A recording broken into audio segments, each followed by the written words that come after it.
Ele usava relógio de ouro, falava em Harvard e jurava que só a ciência salvava vidas. Ela, descalça, com as mãos cheias de terra, sabia que há corações que param não por falta de remédio, mas por falta de alma. Quando ele a chamou de bruxa, riu. Quando aprendeu, celebrou. Mas não sabia que, um dia, cairia de joelhos na mata. E só as mãos que humilhou saberiam como trazer seu coração de volta à vida. O Dr. Rafael Moraes desembarcou em São Miguel como o Messias da ciência. Seu terno impecável, seu relógio suíço e seu sorriso ensaiado de quem já vencera o mundo não deixavam dúvidas. Ele não estava ali para aprender. Estava ali para substituir. Formado nas melhores universidades, com artigos publicados em revistas que poucos na vila sabiam pronunciar, Rafael via a medicina tradicional como um tumor a ser extirpado. E, no centro desse tumor, estava Dona Amara. Ela não tinha consultório, nem placa, nem cadastro no conselho. Morava numa casa de barro à beira do Rio das Almas, onde o vento carregava mais sabedoria do que qualquer livro. As mães a procuravam quando o medo do parto apertava o peito. Os velhos, quando a dor não passava com comprimido. As crianças, quando o mundo pesava demais para seus ombros pequenos. Dona Amara não apenas cuidava, presenciava. E, para Rafael, isso era intolerável. A primeira humilhação foi pública, calculada e brutal. Durante a inauguração simbólica do terreno do seu futuro Centro de Excelência em Saúde Integrada, um nome pomposo para um hospital de elite disfarçado de projeto social, Rafael subiu ao palco montado na praça. Diante de prefeitos, jornalistas e moradores amedrontados, falou por 40 minutos sobre progresso, evidência científica e o dever de erradicar práticas perigosas. Enquanto houver mulheres como aquela velha da colina, disse, apontando para a casa de Dona Amara, esta vila continuará presa ao atraso. Ela não tem diploma. Não tem ética. Tem superstição. E superstição mata. A multidão ficou em silêncio. Alguns desviaram o olhar. Outros assentiram, por medo. Mas Rafael não queria apenas palavras. Queria exemplo. Na semana seguinte, reuniu fiscais sanitários, policiais e um juiz amigo. Invadiram a casa de Dona Amara ao amanhecer. Arrombaram a porta de madeira. Jogaram suas panelas de barro no chão. Derramaram óleos sagrados. Quebraram vidros de tinturas que levavam anos para preparar. Até o berço de Vime, onde gerações de bebês haviam dormido, foi levado como prova de risco. Dona Amara, de joelhos, tentou proteger um pote com sementes de guiné, usadas para afastar energias negativas. Um fiscal a empurrou. Sai daí, bruxa. Isso é crime ambiental e exercício ilegal da medicina. Ela caiu na lama. Não gritou. Não chorou. Apenas olhou para o céu, como se já soubesse que a terra registraria cada gesto. Seu nome foi manchado. Seus pertences, incinerados em praça pública. Seu jardim de ervas medicinais, envenenado com agrotóxico para evitar proliferação de focos perigosos. Ela foi proibida de se aproximar a menos de 500 metros de qualquer residência. Quem a abrigasse, perderia o emprego no futuro centro. Quem a consultasse, seria denunciado como cúmplice de charlatanismo. Dona Amara passou a dormir sob uma figueira centenária, com um cobertor surrado e um pote de barro rachado. Ninguém ousava olhar em seus olhos. Até as crianças, que um dia a chamavam de vó, agora fugiam ao vê-la. Rafael, satisfeito, deu entrevista à rádio. Finalmente, a ciência chegou a São Miguel. Agora, só quem tem formação cuidará da vida. Mas o pior ainda estava por vir. Certa noite, uma jovem grávida, filha de um caseiro do próprio centro, entrou em trabalho de parto sozinha. Com medo de ir ao hospital, onde ouvirá dizer que arrancavam o bebê sem carinho. Fugiu para a mata e, em desespero, procurou Dona Amara, escondida numa gruta. A velha parteira a acolheu. O parto foi difícil, mas mãe e filho sobreviveram. Dona Amara envolveu o menino num pano bordado com raízes de angélica, para proteger sua alma ainda nova. Rafael soube, e viu a oportunidade perfeita. Mandou seus seguranças cercarem a gruta. Arrastou a jovem, ainda com sangue nas pernas, até a ambulância. Levou o bebê, dizendo que estava em risco por abandono e negligência. Depois, convocou a imprensa. Mais uma vida quase perdida por influência de práticas obscuras, declarou, segurando o recém-nascido como troféu. Graças ao Estado, essa criança terá futuro. A mãe será reeducada. A jovem foi levada a um abrigo. O bebê, registrado como resgatado do perigo. Dona Amara, acusada de perigo à saúde pública, teve seu nome manchado em cada esquina. Rafael, naquela noite, brindou com champanhe em sua suíte temporária. Certo de que havia salvado aquela gente. Certo de que só ele sabia o que era a vida.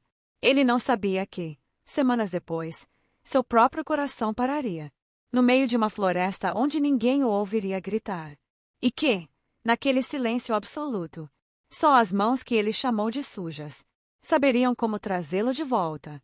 Com Dona Amara banida e seu nome transformado em sinônimo de perigo, Rafael Moraes consolidou seu reinado. O centro de saúde avançou com velocidade impressionante. Estradas foram asfaltadas, redes de energia expandidas, até uma torre de internet foi erguida, tudo em nome do progresso. A vila, antes pacata, agora vivia sob o ritmo do relógio cirúrgico de Rafael, eficiência, controle, resultados. Ele não apenas construía um hospital, construía um império da razão. Mas, para ele, não bastava proibir. Era preciso demonstrar a superioridade absoluta da ciência. Assim, organizou um evento chamado Dia da Verdade. Convidou toda a vila para assistir a uma palestra ao vivo. Ele, cirurgião renomado, explicaria por que parteiras são relíquias do passado. No palco, montou uma mesa com equipamentos de monitoramento fetal, ultrassom portátil e até um manequim de parto. Ao lado, deixou um cesto com ervas secas, um pano bordado e uma panela de barro, tudo rotulado como ferramentas da ignorância. Isto, disse, segurando uma folha de losna, não cura. Engana. Enquanto vocês confiam nisso, mulheres sangram em silêncio. A plateia, amedrontada, manteve os olhos baixos. Alguns até assentiram, por medo. Dona Amara, assistindo de longe, escondida atrás de uma cerca, não desviou o olhar. Não por ódio, por tristeza. Mas o ápice da humilhação veio depois. Rafael anunciou que, com autorização judicial, iria queimar publicamente todos os artefatos perigosos apreendidos na casa dela, panelas, colares de sementes, livros manuscritos com receitas ancestrais, até o berço de vime onde gerações de bebês haviam dormido. Na praça central, montou uma fogueira. Hoje, purificamos São Miguel, disse, acendendo a tocha. Adeus à escuridão. Bem-vinda, ciência. As chamas subiram. O cheiro de alecrim e arruda queimando se espalhou como um lamento. Crianças choraram. Velhos rezaram. Ninguém ousou falar. Dona Amara observou em silêncio. Não chorou. Apenas recolheu um punhado de cinzas que o vento trouxe até seus pés. Guardou num saquinho de pano. Não como vingança. Como memória. Enquanto isso, Rafael celebrava.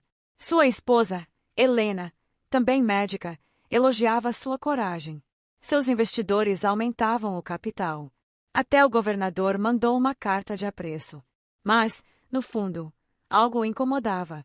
Por mais que a vila o obedecesse, por mais que os números do centro subissem, ele sentia um vazio. Como se, apesar de tudo, alguém ainda não tivesse se curvado. Era Dona Amara.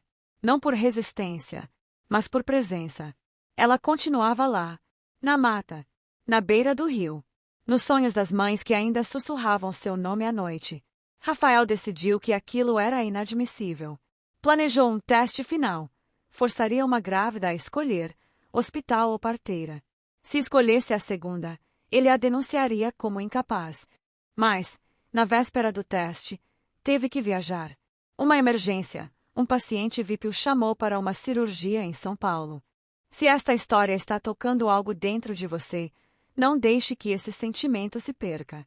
Dê um like agora, inscreva-se no canal Velha Parteira e ative o sininho. Porque o mundo precisa de mais histórias que lembram. A verdadeira cura não vem do poder. Vem do perdão. Aceitou. Naturalmente. Afinal, ele era o Salvador. Quem mais poderia ir? Mas, ao voltar, Seu carro quebrou na estrada de terra, perto da mata profunda. Sem sinal. Sem bateria. Sem ajuda. E, ao tentar caminhar até a vila, seu coração parou. Caiu de joelhos. Ofegante. Sozinho. Morreria ali. Enquanto a mulher que chamou de bruxa, talvez fosse a única que sabia como trazer a vida de volta. Sem bisturi. Sem eletricidade. Sem nada. Além do toque que respeita a alma. Mas isso ainda não aconteceu. Porque Rafael ainda não suplicou. E Dona Amara ainda não decidiu se iria salvar quem a apagou do mundo. Quando Rafael Moraes caiu de joelhos na trilha estreita entre os ipês, o mundo pareceu encolher até caber apenas dentro do seu peito, e ali havia apenas um silêncio assustador. Seu coração, outrora pontual como um relógio suíço, parara sem aviso. A dor no peito veio como um punho apertando suas costelas. Suor frio escorreu por suas têmporas. Ele tentou se levantar, mas as pernas não obedeceram. Seus olhos, antes tão cheios de certeza, agora buscavam desesperadamente algo, qualquer coisa, que o salvasse. Foi então que a viu. Dona Amara. Ela estava a poucos metros, parada entre duas árvores, como se tivesse surgido da própria sombra da mata. Seus pés descalços mal tocavam o chão. Seus olhos, profundos como poço de mina, fixaram-se nos dele, não com triunfo, não com ódio, mas com uma calma que o aterrorizou mais do que a morte. Rafael, com a voz rouca, sussurrou: "Ajuda!" Mas Dona Amara não se moveu. Olhou para ele por longos segundos. Depois, virou-se e desapareceu entre as árvores. Rafael gritou. Chamou por seu nome. Implorou. Mas ela não voltou. Ou talvez nunca tivesse estado lá. Talvez fosse apenas um delírio do seu cérebro falhando. Desmaiou. Acordou dias depois, numa cama de hospital em São Miguel, com tubos no braço e monitores apitando ao seu redor. Helena, sua esposa, chorava ao seu lado. O prefeito, investidores e jornalistas lotavam o corredor. Todos comemoravam. O herói da ciência havia sobrevivido ao acidente na mata. Mas Rafael não comemorou. Naquela noite, sozinho no quarto, ele se lembrou do olhar dela. E, pela primeira vez, sentiu medo, não da morte, mas de ter sido abandonado com justiça. Mas, em vez de refletir, ele escolheu vingar-se. Na manhã seguinte, convocou uma reunião de emergência com o delegado, o promotor e seus advogados. Ela me viu desmaiado, declarou, com voz firme, como se aquilo fosse fato. E me deixou para morrer. Isso é tentativa de homicídio. O delegado, já alinhado aos interesses do centro de saúde, concordou. Temos testemunhas. Tenho a palavra de um cirurgião renomado contra a de uma bruxa ilegal. Acho que está claro. Dona Amara foi encontrada 3 dias depois, dormindo sob a figueira. Levada algemada, não resistiu. Não falou. Apenas segurou o saquinho de cinzas que guardava junto ao peito. No julgamento sumário, mais um teatro do que um processo, Rafael compareceu com terno novo, voz controlada e lágrimas nos olhos no momento certo. Eu acreditei nela, mentiu. Pedi ajuda. Mas, em vez de socorrer, ela virou as costas. Por quê? Por rancor. Porque eu a impedi de enganar esta vila. A vila, amedrontada, não ousou contradizer. O juiz, pressionado por interesses públicos, decretou a prisão domiciliar de Dona Amara, mas como ela não tinha casa, foi confinada num depósito nos fundos da prefeitura, com uma cama de ferro, um balde para as necessidades e uma janela gradeada que dava para o lixão. Lá, ela passou os dias em silêncio. Não rezou alto. Não chorou. Apenas olhava para o céu, como se soubesse que a verdade não precisa de palco. Enquanto isso, Rafael voltou ao centro de saúde como mártir da ciência. Seu nome apareceu em capas de revista. Recebeu prêmios por coragem e ética. Até o ministro da Saúde mandou uma carta elogiando sua luta contra a pseudomedicina. Ele deu entrevistas onde dizia: o perigo não está só nas ervas. Está na ideia de que o amor cura. Isso é romantismo perigoso. A vida se salva com tecnologia, não com abraço. A vila inteira repetia suas frases como mantra. Crianças desenhavam médicos salvando bebês nas aulas de artes. Os velhos pararam de falar em rezas que curam. Até o padre da igreja nova passou a pregar contra práticas que afastam da fé racional. Dona Amara, no depósito, ouvia tudo, mas não se queixava. Sabia que árvores queimadas dão frutos mais doces, mas só quando a terra está pronta para receber a semente. E, naquele momento, a terra de São Miguel estava árida de orgulho. Rafael, por sua vez, sentia-se invencível. Mas, nas noites sem luar, sonhava com os olhos dela. E, no sonho, ela nunca falava. Apenas esperava. Com Dona Amara presa num depósito e seu nome apagado até das memórias, Rafael Moraes atingiu o auge de seu poder. O Centro de Excelência em Saúde Integrada foi inaugurado com pompa. Helicóptero sobrevoou a vila. Câmeras de TV gravaram cada detalhe. Rafael cortou a fita com uma tesoura dourada, sorriu para as lentes e declarou: "Hoje, nascemos para o futuro." Dentro do centro, tudo era branco, frio, perfeito. Consultórios com inteligência artificial, sala de parto com realidade aumentada, até um spa pós-natal com terapeutas certificadas em Genebra. Nada de toque humano. Tudo protocolar, seguro, comprovado. Mas Rafael queria mais. Queria apagar até a lembrança de que Dona Amara um dia existira. Assim, mandou remover seu nome de todos os registros locais. Proibiu que qualquer criança levasse o nome Amara. Até a estrada que passava perto da antiga casa dela foi renomeada para a Avenida Doutor Rafael Moraes. E, para garantir que ninguém esqueceria a lição, organizou um evento chamado o Dia da Escolha. Na praça, montou 2 estandes. Um brilhante, com médicos uniformizados, exibindo ultrassons em tempo real. Outro, simbólico, com um manequim vestido de parteira, cercado por crânios de plástico e placas com frases como: "Isso mata, não confie no passado, a superstição não salva vidas." "Escolham", disse Rafael ao microfone. Ciência ou crendice. As grávidas, amedrontadas, correram para o estande branco. Ninguém ousou olhar para o outro. Mas, naquela noite, algo estranho aconteceu. Uma das grávidas, a mesma cujo bebê fora levado semanas antes, teve uma hemorragia súbita. No centro, fizeram exames, mas não encontraram causa. O feto perdeu os batimentos. Correram para a cesárea de emergência. Salvaram a criança, mas a mãe entrou em coma pós-parto. Rafael chamou de tragédia médica rara.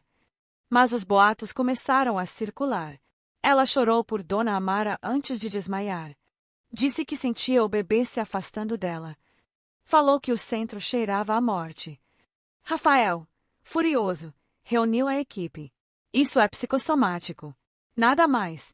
E, se alguém espalhar boatos, será demitido." Mas, no fundo, ele sentia que algo estava rachando, não no centro, mas dentro dele. Enquanto isso, Dona Amara, no depósito, ouvia os pássaros. Eles ainda a visitavam, pousando na grade da janela. Ela sussurrava com eles, como se trocassem segredos. Certa noite, um sabiá deixou uma pena preta no parapeito. Ela a guardou junto às cinzas. Não como magia, como sinal. Porque, nas tradições antigas, a pena preta significa que a alma está sendo chamada de volta. Mas não a dela. A de alguém que se perdeu. Ela fechou os olhos e sussurrou: "Ele ainda não sabe que está morto por dentro." Naquela mesma noite, Rafael teve um pesadelo. Sonhou que estava no centro, mas todos os leitos estavam vazios. As paredes sangravam. E, no corredor, Dona Amara caminhava em silêncio, segurando um coração de barro, que batia, com o ritmo do primeiro fôlego do mundo. Ao acordar, suando frio, ele tomou um remédio para a ansiedade e jurou a si mesmo: "Nunca mais mencionarei o nome dela." Mas o coração, Rubem, nunca esquece quem o salvou, mesmo que tenha fingido não ver. E, nas sombras do depósito, Dona Amara sorriu, porque sabia. O silêncio dela tinha plantado a semente. E, em breve, alguém teria que escolher entre o orgulho e a vida. A seca chegou a São Miguel como um julgamento silencioso. No início, foi apenas o riacho das almas secando, um sinal que os mais velhos reconheceram, mas ninguém ousou nomear. Depois, as nascentes sumiram. As folhas das árvores murcharam antes do tempo. Até o poço do centro de saúde, perfurado a 30 metros de profundidade, começou a cuspir lama espessa, amarelada, como se a terra estivesse doente. Rafael, no começo, riu. Isso é ciclo climático, disse a Helena, enquanto ajustava os parâmetros do sistema de reuso de água. Ciência resolve seca. Não rezas. Mas, em 3 semanas, a realidade o esbofeteou. O gerador a diesel queimou. A internet caiu. O ar-condicionado parou. Pacientes começaram a cancelar. Executivos que vinham para reiniciar o corpo fugiram para resorts com poços artesianos. Até os funcionários do centro, homens e mulheres que antes vestiam jalecos impecáveis, agora andavam com garrafas de água compartilhadas, os olhos fundos de sede e medo. Pior, a vila inteira sofreu. As hortas secaram. Os animais morreram. Crianças tiveram febre por desidratação. O prefeito implorou ajuda ao governo, mas carros-pipa demoravam semanas para chegar e, quando vinham, a água era salobra, imprópria até para banho. Rafael, pela primeira vez, sentiu o gosto da impotência. Seu centro, símbolo do controle humano sobre a natureza, agora era um edifício vazio, com paredes rachadas pelo calor e janelas quebradas pelo vento seco. Até os equipamentos de última geração pareciam brinquedos inúteis diante da fome da terra. Foi então que o delegado veio até ele, com cara de derrota. A ordem veio de Brasília. Por recomendação do Ministério Público, Dona Amara está livre. O quê? Rafael se levantou, furioso. Por quê? Porque ela pediu algo em troca, que lhe devolvam a liberdade em nome da emergência hídrica ancestral. E, com essa seca, até os cientistas estão sem explicações. Rafael quis protestar, mas Helena o segurou pelo braço. Deixe. Talvez ela saiba algo que a gente não sabe. Ele olhou para a esposa, chocado. Você também acredita nessas bobagens? Não acredito. Mas estou com sede, Rafael. E você? Naquela tarde, Dona Amara saiu do depósito. Não comemorou. Não falou. Apenas caminhou descalça até a beira do riacho seco, pegou um punhado de terra rachada e deixou escorrer entre os dedos. Fechou os olhos. Murmurou algo em língua que ninguém mais falava. Na vila, as pessoas a observavam de longe. Uns com esperança, outros com medo. Ninguém se aproximou. Mas Rafael, do alto da varanda do centro, a viu. E sentiu um frio que não vinha do corpo, vinha da alma. Naquela noite, sonhou novamente. Desta vez, não havia corredores nem corações de barro. Havia apenas um poço. E, no fundo dele, Dona Amara segurava uma tigela de água pura. Beba, disse ela. Mas primeiro, deixe cair o que não lhe pertence. O quê? Perguntou ele, no sonho. O orgulho. Ao acordar, Rafael foi até o espelho. Seu rosto estava mais velho. Seus olhos, vazios. E, pela primeira vez, ele não reconheceu o homem que via. No dia seguinte, ouviu dizer que Dona Amara estava subindo a Serra das Almas, onde ficava a nascente do primeiro canto, um lugar que os antigos diziam ser o coração da região. Lá, segundo a lenda, a água só volta se alguém oferecer algo mais precioso que a própria vida. Rafael riu. Superstição. Mas, no fundo, temia que fosse verdade. Por quê? Se fosse, ele não tinha nada para oferecer. Tinha apenas orgulho. E orgulho, na seca, não mata a sede. Enquanto isso, Dona Amara caminhava. Levava consigo o saquinho de cinzas, a pena preta do sabiá e o pano bordado que um dia envolveu um bebê salvo. Não ia para provar que estava certa. Ia porque a terra chama quem sabe ouvir. E, naquele momento, São Miguel inteiro estava gritando em silêncio. Ao chegar à nascente do primeiro canto, Dona Amara encontrou o que esperava, um poço seco, rachado como boca de morto faz tempo. As pedras ao redor estavam quentes ao toque, e o vento soprava sem direção, como alma perdida. Sentou-se no chão de terra. Abriu seu saquinho. Espalhou as cinzas da casa queimada em forma de círculo. Colocou a pena preta no centro. Depois, desdobrou o pano bordado e o estendeu sobre a nascente seca, como um sudário. Não acendeu vela. Não invocou o nome sagrado. Apenas esperou. Porque, nas tradições antigas, O verdadeiro ritual não é feito com gestos, é feito com presença. Enquanto isso, na vila, Rafael não conseguia parar de pensar nela. Ouvirá dizer que ela estava na serra, que ia fazer chover com magia. Seus investidores riram. Seus médicos zombaram. Mas Helena, em silêncio, preparou uma mochila com água, pão e um cobertor. O que você vai fazer? Perguntou Rafael. Vou ver. Você acredita nisso? Não sei. Mas prefiro acreditar em alguém que plantou vida do que em quem só construiu paredes. Rafael ficou sozinho. O centro, agora quase vazio, parecia um túmulo de vidro. Seus diplomas nas paredes pareciam zombar dele. Seus equipamentos, mudos. Até seu relógio suíço parara, sem bateria, sem sentido. Foi então que, com passos lentos, como se cada um fosse uma confissão, subiu a serra. Encontrou Dona Amara sentada, imóvel, os olhos fechados, as mãos abertas sobre o pano. Não falou. Apenas se sentou ao seu lado. E, pela primeira vez na vida, ficou em silêncio. Horas se passaram. O sol queimava. A sede apertava. Mas nenhum dos dois se moveu. Até que, ao entardecer, Dona Amara abriu os olhos. Olhou para Rafael. Não com julgamento. Com compaixão. Você veio buscar água. Sim. Mas trouxe orgulho. Não sei o que fazer com ele. Deixa aqui. A nascente só aceita quem vem vazio. Rafael, com as mãos trêmulas, tirou o relógio de ouro. Tirou a aliança. Até o anel com seu título de Harvard. Colocou tudo sobre o pano. É tudo o que tenho. Não. Você ainda tem o mais pesado. O quê? A certeza de que só você sabe o que é certo. Rafael abaixou a cabeça. E, com a voz quebrada, sussurrou. Eu errei. Dona Amara não respondeu. Apenas levantou-se. Caminhou até a beira do poço seco. Ajoelhou-se. Pegou um punhado de terra. Misturou com saliva. E, com os dedos, desenhou um símbolo antigo na pedra. O símbolo do renascimento. Depois, cantou. Não uma canção com palavras. Um som baixo, gutural, que vinha do ventre. Um som que os pássaros conheciam. Que os rios lembravam. Que a terra nunca esqueceu. E, no exato momento em que o último som se dissolveu no ar, uma gota caiu. Do céu. Não. Do poço.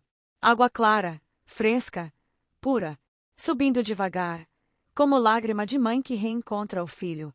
Rafael caiu de joelhos. Não por medo. Por humildade. Como? Como você fez isso? Não fiz. Deixei. Deixou o quê? Deixei a terra falar. Ela só precisava de um coração vazio para responder. Naquela noite, a chuva veio. Suave, generosa, como bênção que não julga. Molhou o centro. As casas. Os campos. Até o depósito onde Dona Amara estivera presa. Na manhã seguinte, a vila inteira acordou com o som do riacho correndo. Crianças correram para fora. Velhos choraram. Até os cães latiram de alegria. Rafael voltou ao centro. Mas não como dono. Como aprendiz. Convocou todos os médicos. A partir de hoje, este centro não é só meu. É de todos. E, se algum dia uma mãe quiser parir com Dona Amara, ela terá um quarto aqui, ao lado dos equipamentos. Não contra eles. Helena o abraçou. Você voltou. Não. Eu só cheguei agora. E, na beira do riacho, Dona Amara sentava-se novamente. Não como vencedora. Como guardiã. Porque, Rubem, a verdadeira sabedoria não triunfa, acolhe. E, naquele dia, até o coração mais orgulhoso aprendeu a receber. O tempo, em São Miguel, passou a correr de outra forma.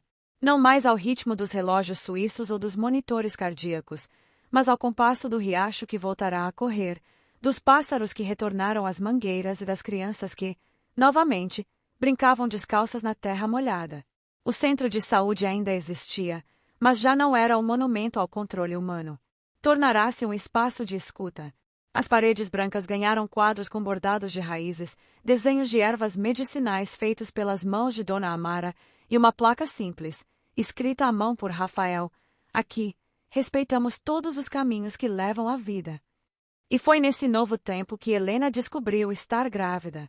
Não foi um acidente. Foi uma escolha. Depois da seca, depois da chuva, depois de ver seu marido de joelhos diante de uma mulher que ele um dia chamara de bruxa, Helena sentiu que algo dentro dela havia sido regado. E, como a terra após a primeira chuva, seu corpo respondeu com vida. Quando contou a Rafael, ele não sorriu como antes, com orgulho, com planejamento, com controle. Abraçou-a em silêncio e, pela primeira vez, perguntou: Como você quer que isso aconteça? Ela olhou para ele, surpresa. Depois, com uma calma que vinha de muito longe, respondeu: Quero que meu filho nasça onde a ciência e a alma se encontram. Rafael entendeu. Naquela semana, ele chamou Dona Amara ao centro. Não como convidada, como parceira. Quero que você esteja com Helena no parto, disse, com a voz firme, mas os olhos humildes. Não fora, dentro, no mesmo quarto. Com os equipamentos, sim, mas com você segurando a mão dela. Dona Amara não disse sim. Não disse não. Apenas olhou para Helena.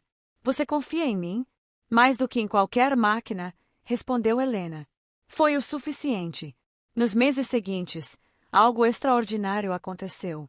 Médicos que antes zombavam das rezas começaram a observar. Enfermeiras perguntavam sobre os chás que acalmavam a ansiedade melhor que ansiolíticos. Até o anestesista, cético por formação, pediu a Dona Amara uma infusão para sua própria filha, que sofria de pesadelos. Ela não recusou ninguém. Não dava palestras. Não exigia reverência. Apenas estava e, ao estar, ensinava. Rafael, por sua vez, mudou sua rotina. Acordava cedo para caminhar com Dona Amara até a nascente. Aprendeu os nomes das ervas.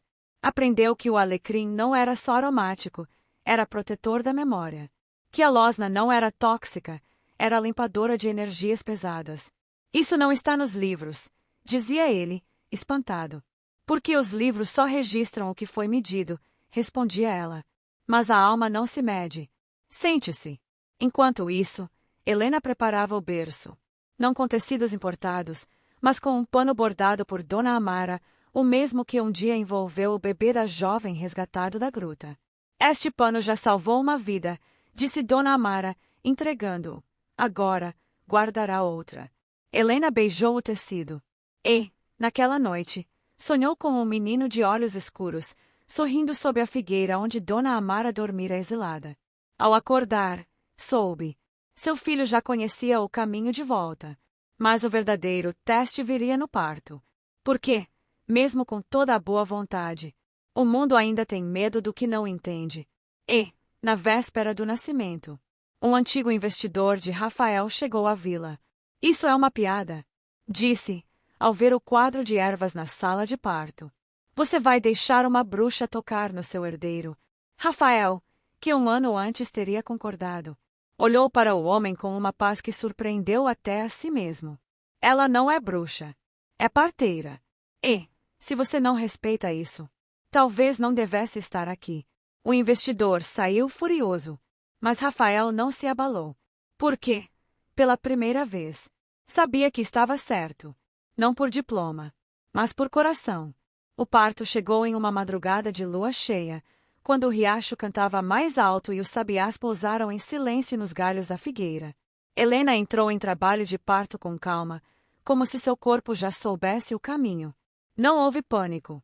Não houve pressa. Apenas o ritmo antigo da vida se revelando. No quarto preparado no centro, tudo estava disposto com cuidado sagrado. De um lado, os monitores, o oxigênio, o kit de emergência. Do outro, um balde com água de nascente, ervas frescas, um pano limpo e uma vela de cera de abelha.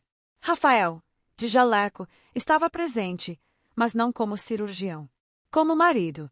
Como pai que aprendeu a esperar. Dona Amara entrou com os pés descalços e as mãos lavadas em água com sal grosso e folhas de louro. Não usava jaleco. Não usava máscara. Apenas um véu branco nos cabelos e um olhar que parecia vir de antes do tempo. Respire com a terra, disse a Helena, segurando suas mãos. Ela está com você. As contrações vieram fortes, mas Helena não gritou. Cantou. Uma melodia baixa, que Dona Amara ensinara semanas antes. Rafael observava, fascinado. Via sua esposa não como paciente, mas como sacerdotisa do nascimento. Via Dona Amara não como curandeira, mas como guardiã do limiar entre dois mundos. E, no momento do expulsivo, quando o bebê coroou, algo mágico aconteceu. Os monitores registraram os batimentos, mas foi Dona Amara quem sentiu a alma entrar no corpo. Com mãos suaves, guiou o nascimento. O menino deslizou para o mundo com um grito forte. Não de dor, mas de alegria. Rafael, com os olhos cheios de lágrimas, estendeu os braços. Mas Dona Amara, antes de entregá-lo, envolveu-o no pano bordado.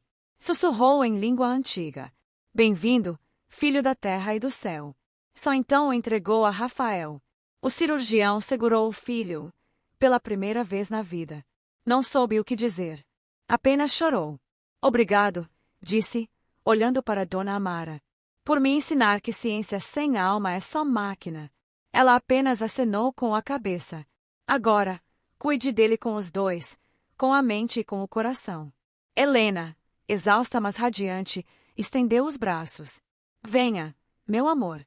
Rafael deitou-se ao seu lado, segurando o filho entre os dois. E, naquele silêncio, toda a vila pareceu respirar junto. Naquela mesma noite, o centro de saúde não foi um hospital. Foi um templo. E, pela primeira vez, a ciência e a sabedoria ancestral não competiram. Dançaram. Nos dias seguintes, a vila inteira soube do nascimento. Mas não foi só a notícia que se espalhou, foi o sentido. Porque, quando um homem poderoso escolhe humildade, o mundo inteiro sente o abalo. As mães que antes temiam o centro agora pediam para parir lá, não pelo luxo, mas porque lá, a gente se sente vista. Médicos de outras cidades vieram em busca de ensinamentos híbridos.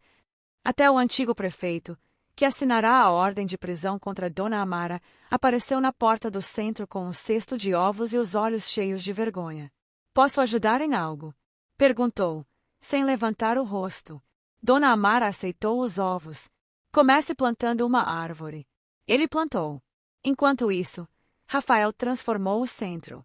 Criou o programa de saberes compartilhados, onde médicos aprendiam sobre plantas medicinais e parteiras aprendiam sobre sinais de risco. Não era sincretismo. Era respeito mútuo. Mas o verdadeiro milagre não estava nos programas. Estava nos olhos do bebê. Chamado Miguel, em homenagem à vila que renasceu, o menino tinha o olhar calmo de quem já viverá outras vidas. Sorria para Dona Amara antes mesmo de reconhecer os pais. E, nas noites de insônia, só dormia quando ela cantava perto do berço. Rafael não via isso como misticismo. Via como verdade. Certa tarde, enquanto caminhavam pela beira do riacho, perguntou a Dona Amara: "Por que você me salvou? Depois de tudo que fiz." Ela parou. Olhou para a água corrente. "Eu não salvei você. A terra salvou. Eu só deixei. Mas você poderia ter me deixado morrer. Teria sido justo. Justiça mata. Perdão cura. E eu sou curandeira, não juíza." Rafael abaixou a cabeça. "Como posso te agradecer?" Viva de forma que sua história inspire outros a escolherem a vida em vez do orgulho. Naquela noite, Rafael escreveu uma carta. Não para revistas, não para universidades, mas para os futuros médicos do centro. Nunca tratem um corpo sem perguntar à alma o que ela precisa. Porque, um dia, ela pode ser a única coisa que mantém o coração batendo. E, no final da carta, assinou não como doutor, mas como aprendiz. Anos depois, Miguel cresceu com os pés na terra e a mente aberta. Aprendeu a identificar ervas com Dona Amara e a ler exames com o pai. Nas férias, ajudava no centro. Nas noites de lua cheia, sentava-se com a velha parteira à beira do riacho e ouvia histórias que não estavam em livros.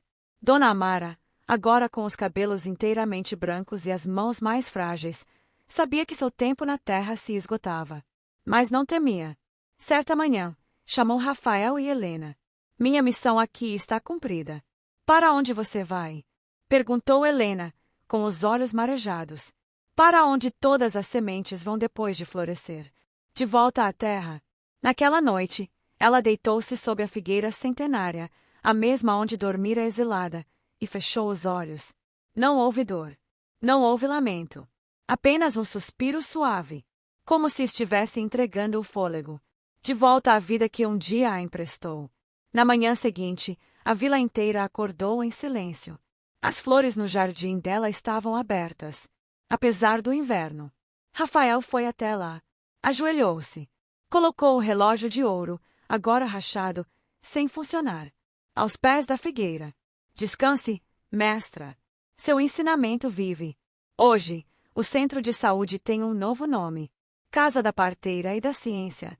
Na entrada, há uma estátua pequena, não de ouro, mas de barro, mostrando uma mulher de mãos abertas, recebendo um bebê, sob o olhar atento de um homem de jaleco. E, todos os anos, no dia do nascimento de Miguel, a vila celebra o Dia do Respeito, não para comemorar um homem, mas para lembrar que a verdadeira cura nasce onde o orgulho se curva. Rafael, agora mais velho, costuma dizer aos jovens médicos: a maior operação que fiz na vida não foi no coração de um paciente, foi no meu próprio.